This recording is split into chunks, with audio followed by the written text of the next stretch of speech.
बिस्मिल्लाहिर्रहमानिर्रहीम। अस्सलाम वालेकुम। ये आपका अपना डिजिटल प्लेटफॉर्म है। मैं तारिक मतीन हूँ। वल्लाहु खैरुल माकिरीन। अल्लाह सबसे बेहतर तदबीर फरमाने वाला है। वही बचाएगा मेरे देश को बलाओं से। जो बारिश में शजर से घोंसला गिरने नहीं देता, क्योंकि उसकी तदबीर तमाम तदाबीर की इमाम है। पाकिस्तान तहरीके इंसाफ के किसी फर्द का नाम दुबई लीक्स में नहीं आया है, और इस बात पर एक शख्सियत को शदीद तशवीश है, परेशानी है, और उनका यह कहना है कि इसको देखना पड़ेगा कि यह कैसे हुआ। दिलचस्प है। अभी आपके सामने मैं इसकी तफसीलात भी रखूंगा, और साथ ही अटॉर्नी जनरल ने क्या किया है और जस्टिस बाबर सत्तार के साथ क्या हुआ, इस सिलसिले में एक लीक सामने आई है। ये भी अभी मैं आपके सामने रख देता हूं। कहानी कुछ मुख्तलिफ हो गई है। आपको बता देते हैं कि क्या हुआ है। सबसे पहले बात जस्टिस बाबर सत्तार साहब के मामले की, जो उनकी जानिब से लिखा गया है। लेकिन उससे पहले दरखास्त आपसे, अपने लिए अलग न्यूज़ के लिए सब्सक्राइब कीजिए, लाइक कीजिए, कमेंट कीजिए, घंटी का बटन दबा दीजिए। अब देखिए कि क्या हुआ। जस्टिस बाबर सत्तार साहब ने जो खत लिखा है एक बार फिर, और ये कहा है कि उन्हें कहा गया पीछे हट जाओ। उस खत का नुक्ता नंबर 13 सामने आ गया है। वो कहते हैं, इन रिट पिटीशन नंबर, जो भी उसका नंबर है 2758/2023, the court has put on notice the heads of intelligence and investigation agencies. तो इनके सरबराहान को बुलाया गया है, इंक्लूडिंग कौन कौन शामिल है? ISI, IB, FIA, apart from relevant ministries of the federal government. साथ ही जो विफाकी हुकूमत है उसकी मुताल्लिका वजारतें और statutory regulators such as PTA and PEMRA, Pakistan telecommunication authority और PEMRA. The question before the court is whether there exist a legal regime permitting surveillance of citizens, कि क्या शहरियों की जासूसी की जा सकती है। यह सवाल अदालत के सामने है। At some point during the hearing of the case, जब यह केस समाअत के मरहले पर था, मुझे I was delivered messages on behalf of the top officials in the security establishment। तो सिक्योरिटी एस्टैब्लिशमेंट में टॉप ऑफिशियल की तरफ से मुझे पैगाम आया, asking me to back off, मुझे कहा गया पीछे हट जाओ, from extensive scrutiny of the existence and mode of surveillance, कि ये जो कोई चीज ऐसी एग्जिस्ट करती है या नहीं, इसकी स्क्रूटिनी से पीछे हट जाओ। अब ये एक शहरी की, उमर अता बंदयाल की सास हो, या किसी और की अहलिया हो, या किसी की घराने की गुफ्तगू रिकॉर्ड हो रही हो, किसी जज की गुफ्तगू रिकॉर्ड हो रही हो, यह हो सकता है या नहीं, और यह कौन कर सकता है। जस्टिस बाबर सत्तार साहब इस मामले की समाअत कर रहे हैं, और वो ये कहते हैं कि ISI को, IB को, FIA को बुलाया है, मुझे पैगाम मिला पीछे हट जाओ इससे। तो ये तो उनके खत का नुक्ता है। तो अटॉर्नी जनरल साहब कैसे कह रहे हैं कि मुदाखलत नहीं हो रही, ये जो धमकाने का तासुर है, ये तासुर गलत है, मैं इसकी नफी करता हूं।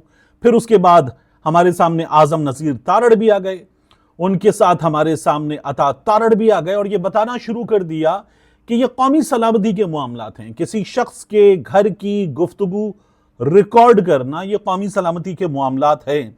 ये एक हुकूमत बता रही है, उसका वजीर कानून बता रहा है, वजीर इत्तलात बता रहा है, और इस पे बात नहीं की जा सकती। हुकूमत ये इंप्रेशन दे रही है ये मुल्क है, और ये किसी कानून के तहत चलेगा, तो जो होगा कानून के दायरे में होगा, तो ये नहीं हो सकता। तो अटॉर्नी जनरल साहब जो पहले कह रहे थे कि बाबर सत्तार मेरा दोस्त है, उसका दिफा करूंगा, मेरा यार है, अब यहां वो उनके खिलाफ ही बात करने आए थे। ये मुझे, मेरी राय में कम से कम ऐसा ही नजर आ रहा है। इसके बाद एक और चीज, ये जो दुबई लीक्स है ना, इन दुबई लीक्स में क्या हुआ, अब जब आप ये पढ़ते हैं, सुनते हैं, तो फिर आपको पता चलता है कि हमारे यहां क्या हो रहा है। 11 अरब डॉलर की पाकिस्तानियों की जायदादें दुबई में।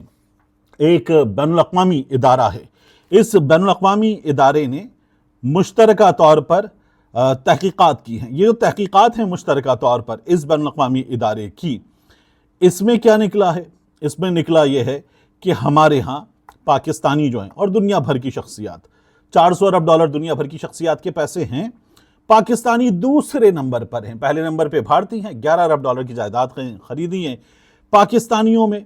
और इनमें जो जो नाम सामने आए हैं वो नाम आपने सुन ही लिए, लेकिन अब कुछ बहुत दिलचस्प मालूमात हैं, उनकी डिटेल्स मैं आपके सामने रख देता हूं। इसका नाम है project Dubai unlocked. Project Dubai unlocked.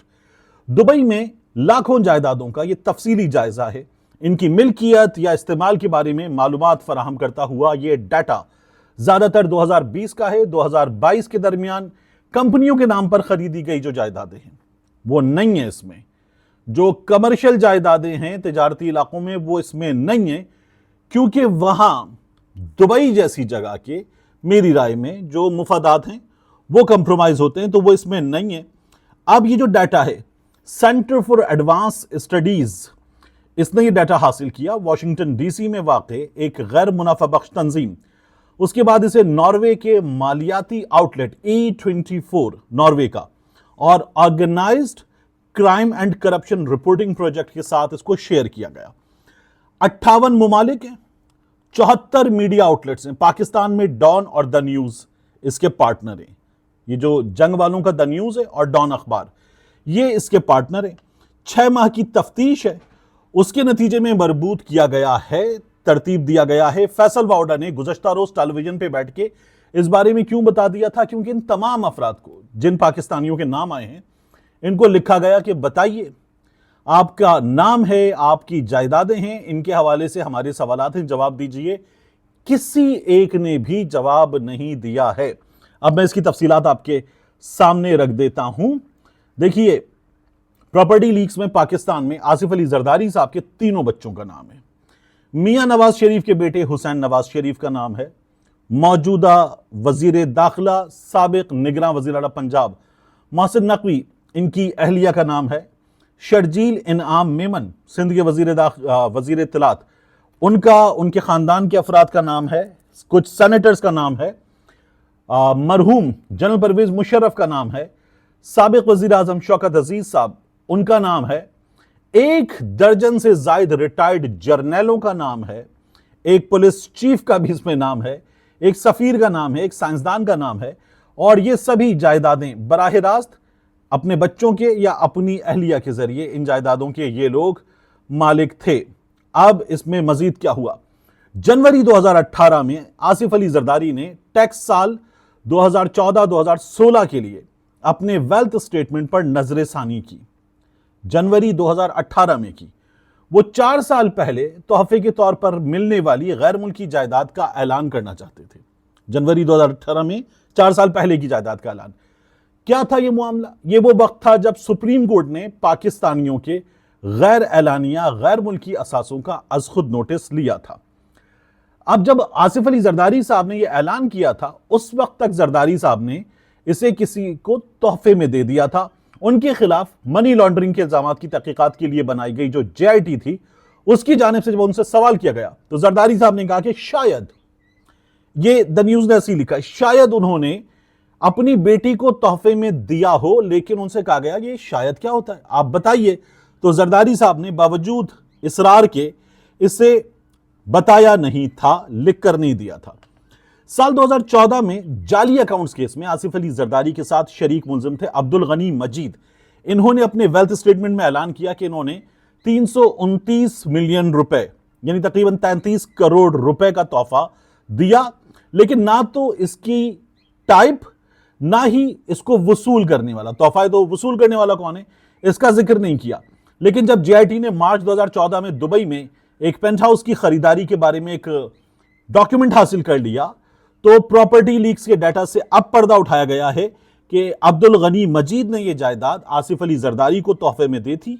Zardari साहब ने यह जायदाद अपनी बेटी को तोहफे में दी थी। जाली अकाउंट्स केस में हमारे सामने अब्दुल गनी मजीद का नाम आया था।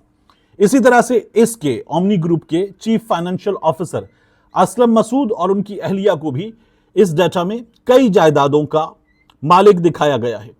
द न्यूज ने इनमें से एक की कीमत चेक की और पता चला कि मार्च 2013 में तकरीबन पाकिस्तानी ये बनते 80 करोड़ रुपए, सॉरी माफ कीजिएगा, ये 80 मिलियन 8 करोड़ रुपए बनते, तो इसमें खरीदा गया था। सोहराब डिनशा दुबई में जायदाद के मालिक हैं। सोहराब डिंशा ने 2015 में एक विला खरीदा जिसकी कीमत ये थी पाकिस्तानी तकरीबन 96 मिलियन रुपए, यानी 9 करोड़ 60 लाख रुपए के आसपास। तो असलम मसूद ये मरहूम है और तमाम अफराद को ये जवाब सवालात भेजे गए इस सिलसिले में, किसी ने कोई जवाब जो है वो नहीं दिया। इसमें दिलचस्प क्या है, एक group Khanani and Kalia, Altaf Khanani network, इन पर जो है वो मनी लॉन्ड्रिंग में मुलव्वस होने के इल्जाम में अल्ताफ खानानी नेटवर्क पर अमेरिका की जानिब से पाबंदियां आयद की गई थी। ये भी इस फहरिस्त में शामिल है। इनका बेटा, इनकी बेटी, इनका भाई, भतीजा दुबई में ये मुतादिद जायदादों के मालिक हैं। इनमें से 3 को पाबंदियों का सामना है। अच्छा, एक और काबिल जिक्र किरदार है पाकिस्तान का, इसका नाम है हामिद मुख्तार शाह।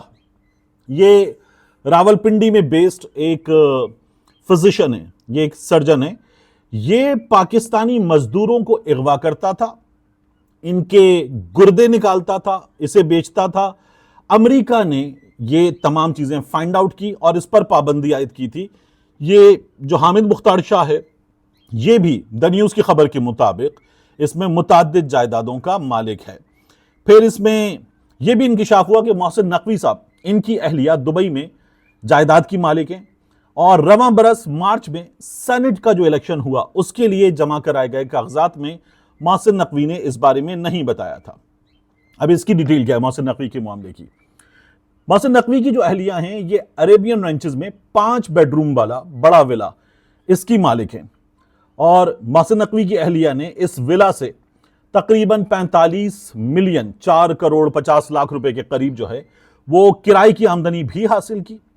द न्यूज़ के पास जो डाटा है उसके मुताबिक अगस्त 2017 में ये 329 मिलियन में खरीदा गया था। अब ये जो 329 मिलियन है, इसका मतलब है कोई 33 करोड़ के आसपास की बात हो रही है। और ये अप्रैल 2023 तक मोहसिन नकवी की अहलिया की मिल्कियत रहा। रिकॉर्ड के मुताबिक फिर मोहसिन नकवी की अहलिया ने इसे तकरीबन कोई 344 मिलियन रुपए में फरोख्त कर दिया था पाकिस्तानी। अब द न्यूज़ और दीगर जो तंजीमें हैं जो इसमें पार्टनर हैं तमाम की तमाम दुनिया भर की, इनको जो डाटा मिला है उसके मुताबिक 2022 तक इसे अपडेट किया गया था। तो मोहसिन नकवी की अहलिया का नाम इसमें एक बार जाहिर हुआ। अब जो मालूमात मैंने आपके सामने रखी हैं ये इसमें शामिल हो रहा है। अगर दुबई का जो लैंड रिकॉर्ड है उसको हम रहनुमा उसूल मान लें तो फिर ये दुबई में जायदाद की मालिक नजर आती है मोहसिन नकवी साहब की अहलिया। और इस तहकीकाती मंसूबे के मीडिया पार्टनर की जानिब से मिलने वाले सवालात के जवाब में मोहसिन नकवी साहब की अहलिया द न्यूज़ को, डॉन को, वो क्या बताती है? वो बताती है कि उन्होंने दुबई में इस साल जनवरी में एक और जायदाद खरीदी। जो जायदाद उन्होंने बेच दी अप्रैल 2023 में, उसकी बात नहीं हो रही। मोहसिन नकवी उस वक्त भी पंजाब के उबूरी वजीर आला थे। 2 महीने बाद वो मार्च में सेनेट की नशिस्त के लिए उम्मीदवार थे। उन्होंने इस जायदाद का ऐलान ना करने का इंतखाब किया कि अभी हम ये जायदाद डिक्लेयर नहीं कर रहे। अब इस बारे में एक सवाल के जवाब में वो ये कहती हैं कि हम इस बरस का जो टैक्स डिक्लेरेशन है उसमें इस जायदाद का जिक्र कर देंगे। द न्यूज़ ने एक बड़ा दिलचस्प काम करता है। द न्यूज़ कहता है कि जायदादों का ये जो तमाम डाटा है, ये जायदादों का डाटा वाशिंगटन में कायम है NGO centre for advanced studies, उसने हासिल किया।